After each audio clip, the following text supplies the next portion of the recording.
Welcome back to channel dear student. Find the error, ये part number 3 है। बेहद ही important series है। यहाँ पर आप सीखते हैं कि नहीं किसी भी क्वेश्चन में एरर कैसे देखा जाता है और उस कंसेप्ट को आप समझते हैं और उसे लिखते हैं ताकि आपको एग्ज़ाम में काम आए और समझ में आए। पहला क्वेश्चन है कि on being called all of us entered into the room, no error। आपको बताना है कि इसमें किस पार्ट में एरर है। बेहद ही इंपॉर्टेंट क्वेश्चन है, आपको समय दे दिया जा रहा है।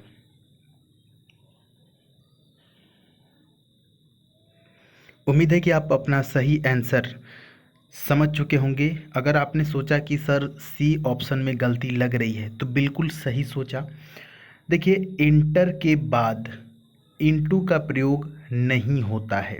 इस चीज़ को अगर नहीं पता था तो लिख लीजिए, और पता था तो वेरी गुड, बहुत ही अच्छा। देखिए, इंटर द रूम का मतलब ही होता है to go into the room.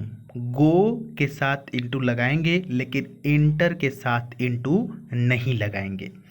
Question office से भी दे देता है, इंटर्ड इनटू ऑफिस करके आता है, तो वो भी गलत होगा। कुल मिलाकर ये समझना है कि इंटर के बाद इनटू का प्रयोग नहीं करना है। आगे रूम हो, ऑफिस हो, कुछ भी हो, लेकिन इंटर के बाद इनटू का प्रयोग नहीं करेंगे। इंटर का मतलब भी हो गया गो इनटू द रूम और गो इनटू द ऑफिस। अब अगला क्वेश्चन है, देखने में काफ़ी बड़ा लगता है, चलिए देखते हैं। Although I have never seen the girl before, I recognized her at once from her photograph। बताइए, इतना बड़ा क्वेश्चन ला करके पटक दिया आपके एग्ज़ाम में और देखते ही आपका सर चकरा गया। सर इसमें क्या करें, कुछ समझ में आ नहीं रहा है। देखने में तो सब सही लग रहा है और दूसरे निगाहों से देख रहे हैं तो सब गलत लग रहा है। आखिर में चक्कर क्या है? देखिए, ऐसे क्वेश्चन को तो बहुत ही आराम से आप हल कर सकते हैं। आपने देखा कि आल्दो लगा है तो यहाँ पर तो कोई गलती हो ही नहीं सकती है। आई आया इसके बाद तो यहाँ भी कोई गलती की बात नहीं है। अब हैव आया तो ऐसे क्वेश्चंस में खास करके जो हेल्पिंग वर्ब होती है वो देख लिया करिए, वहाँ ज़्यादातर आपको एरर मिल जाते हैं।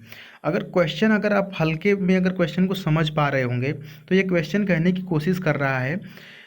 पहले तो ये क्वेश्चन देख के लग रहा है कि ये क्वेश्चन पास्ट टेंस में है, क्योंकि आप देख सकते हैं कि आगे की जो चीज़ें हैं वो आपको हल्का हल्का आभास हो रहा होगा कि कोई भी पास्ट की बात की जा रही है। कहने की कोशिश कर रहा है क्वेश्चन कि हालांकि मैं लड़की को पहले कभी नहीं देखा था फिर भी मैंने उसे एक बार उसकी तस्वीर से पहचान लिया। तो बात तो पास्ट की हो रही है और देखने में भी सेंटेंस पास्ट में लग रहा है। तो यहाँ पर जब पास्ट की बात हो रही तो हैव क्या कर रहा है? यहाँ पर तो हैज होना चाहिए ना, HAS।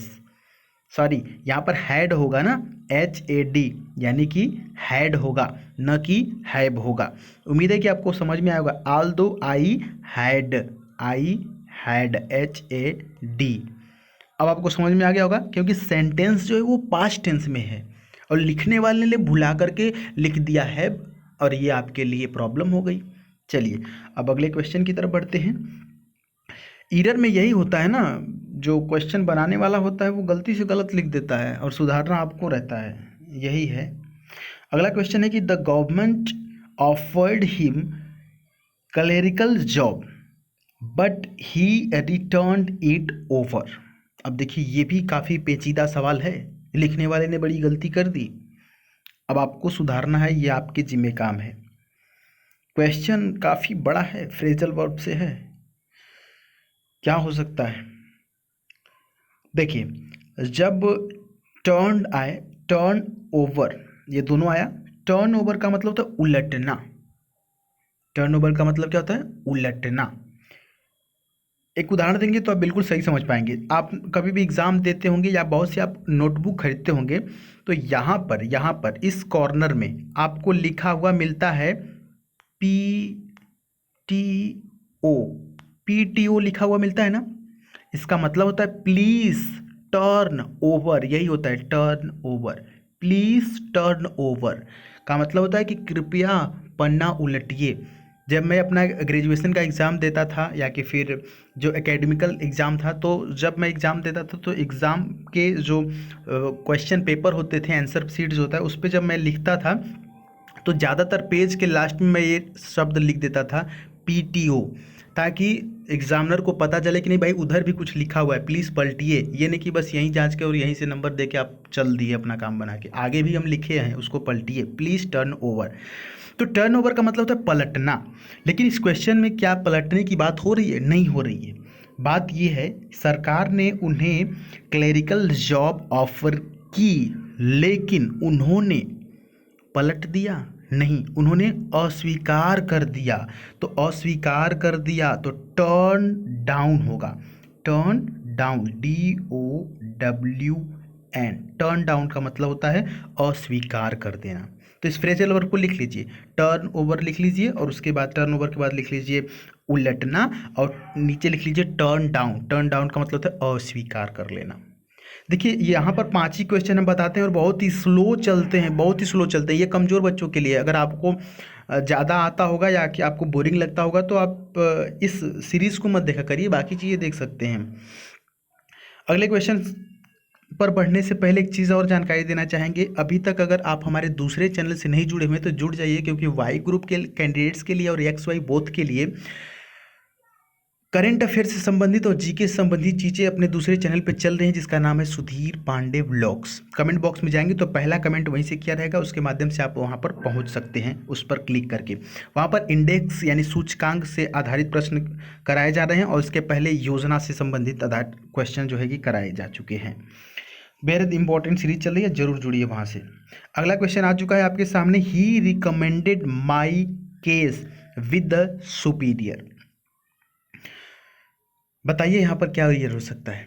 ये सीरीज़ बिल्कुल कमज़ोर बच्चों के लिए चल रहा है, क्योंकि बहुत से कमेंट आ रहे थे कि सर इंग्लिश बहुत कमज़ोर है, एग्ज़ाम आ गया है तो क्या करें, तो बहुत धीरे चलते हैं यहाँ पर।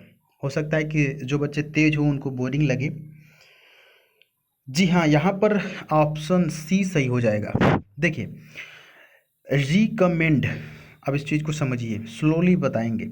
Recommend something to someone, structure होता है रिकमेंड, ये समथिंग हो गया, और यहाँ पर विद नहीं आएगा, यहाँ पर आएगा टू, और उसके बाद समथिंग, रिकमेंड टू समथिंग होता है, ठीक है। तो यहाँ पर विद का प्रयोग नहीं हुआ, रिकमेंड के साथ टू का प्रयोग होगा, ठीक है। ये स्ट्रक्चर लिख लीजिए, recommend something, recommend plus something plus two someone, यहाँ पर टू आएगा, विद नहीं आएगा। और जब भी एरर पूछता है तो विद देकर ही पूछता है। अगर आप इस स्ट्रक्चर को और इस क्वेश्चन को लिख लेंगे तो ऐसा क्वेश्चन कभी भी आपको दिखेगा तो आप उसको नास्तो नाबूद कर देंगे। अगला है कि हर knowledge in English gives her great advantage over me. बताइए कहाँ पर एरर है?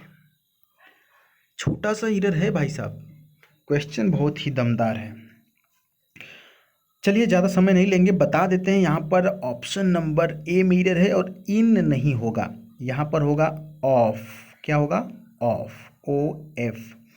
देखिए, नॉलेज ऑफ इंग्लिश, इंग्लिश की समझ, इंग्लिश की जानकारी, इंग्लिश का ज्ञान, इंग्लिश का इंफॉर्मेशन, इंग्लिश के प्रति जागरूकता, इसका मतलब ये होगा। और नॉलेज इन इंग्लिश मतलब इंग्लिश में, ये गलत अर्थ होता है। कुछ भी knowledge, knowledge of something, knowledge of something का मतलब होता है टू हैव अंडरस्टैंड, या कि फिर इंफॉर्मेशन या अवेयरनेस, यानी किसी चीज़ के बारे में समझ, ज्ञान, खबर रखना, जागरूक होना। तो नॉलेज ऑफ इंग्लिश होगा, लिख लीजिए। नॉलेज ऑफ समथिंग का मतलब होता है किसी चीज़ की समझ होना, किसी चीज़ का ज्ञान होना, किसी चीज़ की खबर रखना, किसी चीज़ के बारे में जागरूक होना। तो नॉलेज ऑफ समथिंग, तो यहाँ पर उसी आधार पर चलेंगे, नॉलेज ऑफ इंग्लिश होगा, ठीक है। तो डियर कैंडिडेट्स, ये 5 क्वेश्चन आपको बेहद ही स्लोली समझाया गया। उम्मीद है कि आपको समझ में आया होगा और सेटिस्फाइड होंगे। अपनी राय कमेंट बॉक्स में ज़रूर दीजिएगा। मिलेंगे नेक्स्ट वीडियो में, तब तक के लिए जय हिंद, वंदे मातरम।